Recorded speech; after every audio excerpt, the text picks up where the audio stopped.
যিনি হযরত আলী করিমুল্লাহ ওয়াজহুর স্ত্রী সিলাইকুম সুবহানাল্লাহ। कालजाराव आनवारुल उलुम माद्रासानि 57थि बोसोरारि जथुमा आरो धोरोमारि वाज मेहफिला सानसेनि मेहेरगोनां हाबाफारिजों जालांबाय। क'क्राझार जिल्ला सिंनि पकियाग्राम ओनसोलनि कालजार आनवारुल उलुम माद्रासानि 57थि बोसोरारि जथुमा आरो गिदिरथार धोरोमारि वाज मेहफिल हाबाफारिया 28 जानुवारि मंगलबारखालि फुंबिलि समनिफ्राय जागायनानै हरनि समाव जोबलाङो। कालजार आनवारुल उलुम माद्रासानि 57थि बोसोरारि जथुमाजों लोब्बा लाखिनानै मंगलबारनि हराव जानाय धोरोमारि वाज मेहफिल हाबाफारियाव मेघालयनिफ्राय आलासि महरै बाहागो लाफैनाय डक्टर फाइजुद्दिन आहमेद आरो मौलाना उयास कुरुनि साहाबनि बोर होनायजों हाबाफारिया मोजाङै मोजां जोबलाङो। আমার কালজার আনারুল উলুম মাদ্রাসার ধর্মীয় সভার আজি ৫১তম বার্ষিক অধিবেশন ওয়াজ মিছিল চালু হয়েছে আর মুখ্য বক্তা আমার আহি পাইছে, আমার দলে দলে রাইজ আহি আছে আর এই সমূহ রাইজ দলে দলে আহি যোগদান করেছে। এই অঞ্চলটো আমার গৌরব তুলি আনি সক্ষম হয়েছে বলে আমি অনুভব করেছি।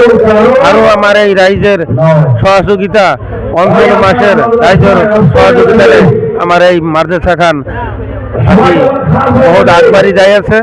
কোকরাঝারের বিটিআর আর আসামের ভিতৰত গৌৰৱ আনিব বুলি আমি আশা কৰোঁ আৰু এই আশাৰে আমি এই অঞ্চলৰ আমাৰ কালজাৰ আনৱাৰুল মাদ্ৰাসাৰ কমিটিসকলে বহুতো পৰিশ্ৰম কৰি আহিছে, দলে দলে যোগদান কৰিছে।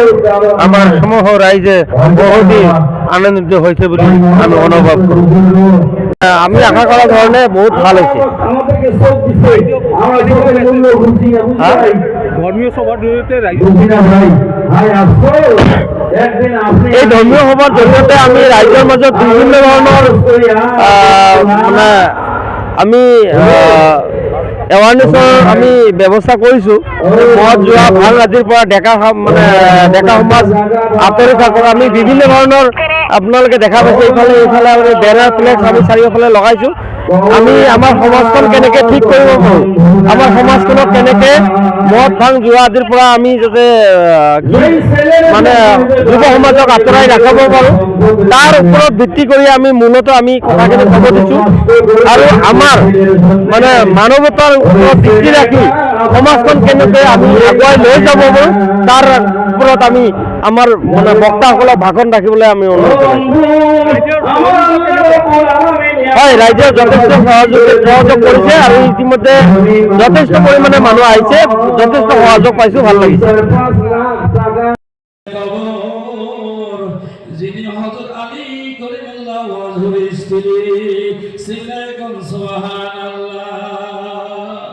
আওয়াজিরা কবরের জবান খুলে গেছে, কবর আওয়াজ দিয়ে বলছে আনামাই তুমি আমাকে চেনো, আমাকে আল্লাহ কি হিসেবে। তুমি হুঁশিয়ার হয়ে যাও, হুঁশিয়ার হয়ে যাও। আমি কবর, আমি সারা বিশ্বের ঘর, অন্ধকারের ঘর। আমার এখানে কোনো বাতি নাই, সাথী নাই। আমি কবর নবীর বেটি বলে খাতির করব না। আমি কবর আমি মা খাদিজা বলে খাতির করব না। আমি ফাতেমা বলে খাতির করব না। ইমাম হাসান হোসেনের মা বলে খাতির করব না। হযরত আলী করিমুল্লাহ ওয়াজহুর স্ত্রী বলে খাতির করব না। আরে কবর শুনিয়া না, এই কবরের মধ্যে যারা নেক আমল নিয়ে আসবে তাদের জন্য আমি